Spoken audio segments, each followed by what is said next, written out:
In the beginning, before time itself, there was only the voice of the Almighty. His presence hovered over the vast abyss, an endless void of nothingness. Then, like a whisper that ignited the heavens, his voice thundered, "Let there be light!" And suddenly, light exploded into existence, piercing through the darkness like a golden river flowing through the empty cosmos. The first day had begun. With every passing day, the Creator spoke, and the universe bent to his will. He stretched out the sky like a vast canopy and set the earth upon its foundations.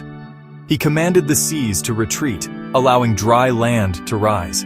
He adorned the land with towering trees, emerald grass, and fragrant flowers that danced in the breeze. The sun, like a flaming jewel, he placed in the sky to govern the day, while the moon and stars became sentinels of the night.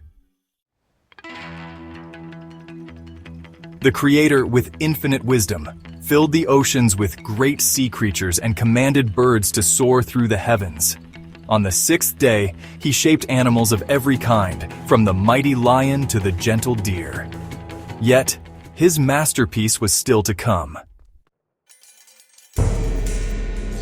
From the dust of the earth, the God formed a figure, a being unlike any other. He bent down, and with the tenderness of a father, breathed into its nostrils. The lifeless clay stirred, flesh and bone became one, and the first man, Adam, opened his eyes. Adam walked in awe through the garden that the Creator had made for him, Eden, a paradise beyond all imagination. Rivers of crystal water flowed through golden fields, trees bore fruit sweeter than honey, and peace ruled among the creatures. The Creator smiled upon Adam and said, "You are made in my image. Rule over the earth, tend to the garden, and enjoy its bounty.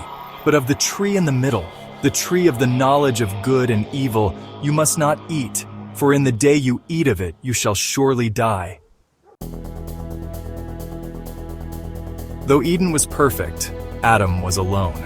So the Creator caused a deep sleep to fall upon him and took from his side a rib. From it, he fashioned a companion, Eve, the first woman. When Adam beheld her, his heart swelled with joy. "Bone of my bones, flesh of my flesh, she shall be called woman, for she was taken out of man."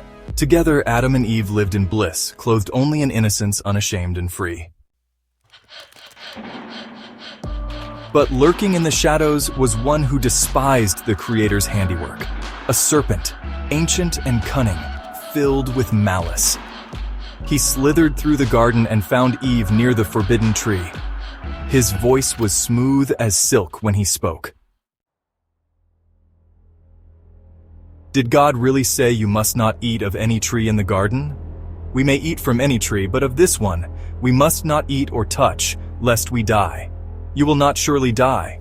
God knows that when you eat of it, your eyes will be opened, and you will be like Him, knowing good and evil. Eve gazed at the fruit. It was beautiful, enticing, and the thought of wisdom called to her. Her fingers trembled as she plucked it, and she took a bite. The moment it touched her tongue, something shifted in her soul. She handed it to Adam, who hesitated only for a moment before eating as well. Then their eyes were opened. But instead of the wisdom they hoped for, they felt naked, exposed, and afraid. Shame coiled around them like a chain, and they hid among the trees. The voice of the Creator echoed through the garden. "Adam, where are you? I heard you, but I was afraid because I was naked, so I hid." "Who told you that you were naked? Have you eaten from the tree I commanded you not to eat from? The woman you gave me, she gave me the fruit and I ate. The serpent deceived me, and I ate. Because you have done this, you are cursed above all creatures. On your belly you shall go, and dust you shall eat all the days of your life. And I will put enmity between your offspring and hers. He will crush your head, and you will strike his heel." Then to Eve, "I will multiply your pain in childbirth, and your desire will be for your husband, yet he will rule over you." And to Adam, Because you have listened to your wife and disobeyed my command, the ground is now cursed because of you. Thorns and thistles it will produce, and by the sweat of your brow you will eat your food until you return to the dust from which you came. Sorrow fell over Eden like a dark cloud. God, in his mercy, made garments of animal skin for Adam and Eve to cover their shame. Then, with a heavy heart, he drove them from the garden, placing mighty cherubim with a flaming sword at its entrance, barring the way to the tree of life. Though cast from paradise, hope was not lost. God's words to the serpent held a promise. One day a Redeemer would come, a son born of woman, who would crush the serpent's head and restore what was lost.